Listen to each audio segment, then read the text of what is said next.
Hello everybody, my name is Davis and welcome back to another video, and today we are here for a brand new series that I'm going to be starting calling This Week's Weather. So basically what we're going to be doing in this series is, you guessed it, taking a look at this week's weather. No, but in all seriousness, the reason we're going to be doing this is because we have not had some significant severe weather or winter weather for a while, so I figured it would be fun today to be talking about what we could end up seeing next week. And I was thinking maybe if we ever have any other inactive weekends, we could do this series a little more in the future. Again, I'm not going to promise that this kind of video is going to come out every week, but I thought it would be fun to try out at least once or twice. So let's go ahead and get right into it. Obviously, the most devastating weather event that we have had this week has to go to the Southern California wildfires, and a lot of other folks are probably wondering, when are these going to stop? And the unfortunate answer is probably not anytime soon. If we take a look at these SPC's fire weather outlook here, we can see that today we are going to continue to have a critical risk for wildfires across Southern California. Tomorrow we're going to have a critical risk for wildfires across Southern California. Monday we're going to have a critical risk for wildfires across Southern California. Tuesday we're going to have a critical risk, and even Wednesday we already have a critical risk. Now, day 3, 4, and 5 fire weather critical outlooks are not issued unless the Storm Prediction Center has a high confidence that we are going to end up seeing devastating wildfires across a certain section of the country, or at least have a chance to. So the fact that we already have these out are quite concerning. These may even get upgraded at some point to extremely critical fire weather risks, but we just need to be on the lookout for now. So far, these wildfires have already caused 13 fatalities. Over 180,000 people have been evacuated at the time of filming, and over 13,000 structures have already been completely destroyed. So very devastating stuff to see. So again, just please stay safe out there. If you know anybody out there, make sure to let them know what's going on if they don't somehow already know, if they've been living under a rock. But anyways, other than that, what else do we have coming this week? Well, we do have a significant Arctic blast that we're expecting to come through for sections of the upper Midwest to bring some of the coldest air that we may end up seeing this winter. We can see that right now we've already got well below average temperatures across sections of the Ohio Valley, to some places getting near 20 degrees below average, which is pretty crazy. But early into the middle portion of next week, we're going to end up seeing a significant Arctic blast make its way through the northern tier of the country here. This is Sunday. We see that Arctic air starting to dip into portions of the plains, but it gets a lot worse as we go later into the future. This is Monday here. We can see that we've got some spots in North Dakota stretching all the way from 20 to even 30 degrees below average. And if you're wondering what that looks like to be 20 degrees below average in North Dakota in mid-January, well, that would result in temperatures being around negative 25 to negative 30. Now, those are actual temperatures. Those are not wind chills. That is what it is actually going to be like. That is very concerning. That can cause frostbite on exposed skin within minutes. So if you're out here in this area, please just be careful. I know you guys feel like you go through this every single year, but I really do think that this push of Arctic air is going to be quite a bit different and quite a bit more dangerous than usual. Eventually, this will spill into portions of the Ohio Valley as well, bringing temperatures 20 to 30 degrees below average to sections of Ohio and Kentucky.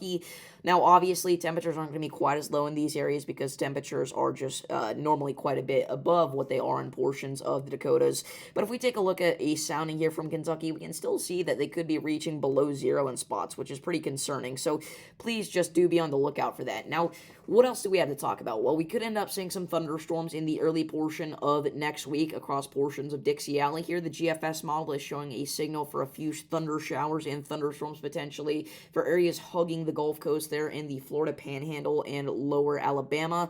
Now, the NAM model here, the more high-resolution model that we like to look at for this kind of stuff, obviously shows some of those rain showers getting going actually tomorrow morning across sections of eastern Texas and western Louisiana, but really bringing nothing more than sprinkles.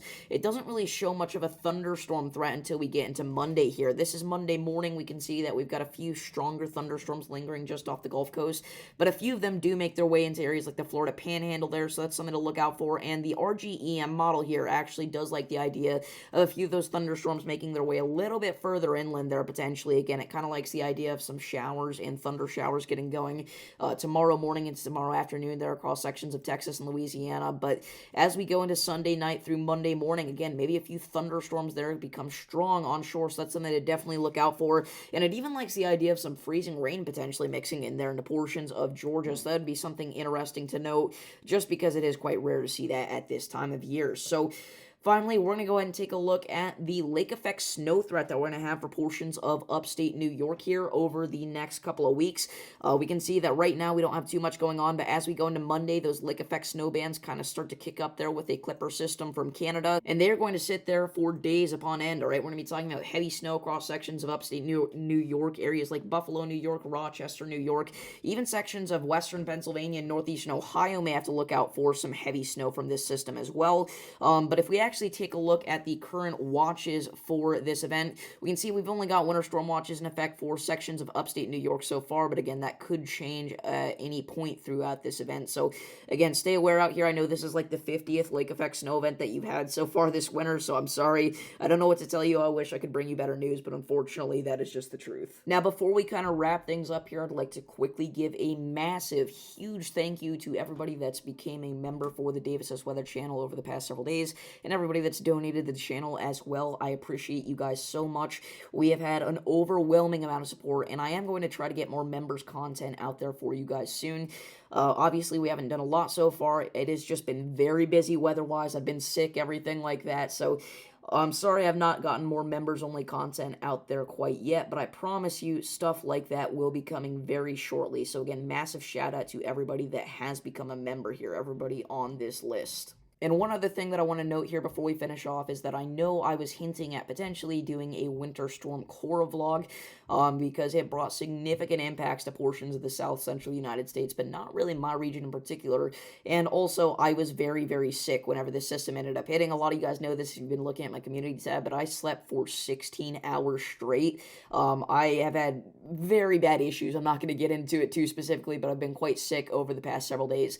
I'm starting to get over it though, so again, I'm sorry about that. No Winter Storm Core vlog, but I hope you guys understand. So thank you all for tuning in, and I will see you all in the next one.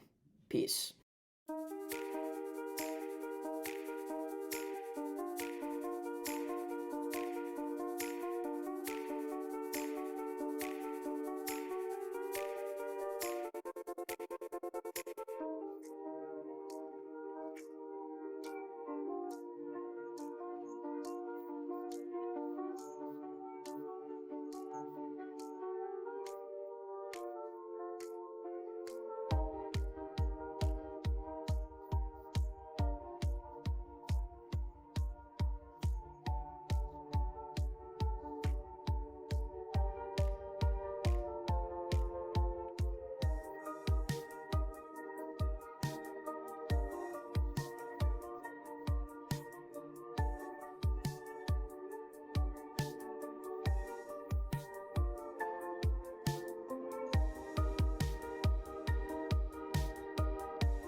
What, did you stick around to see Davis's games lore? Alright, fine. I've got him.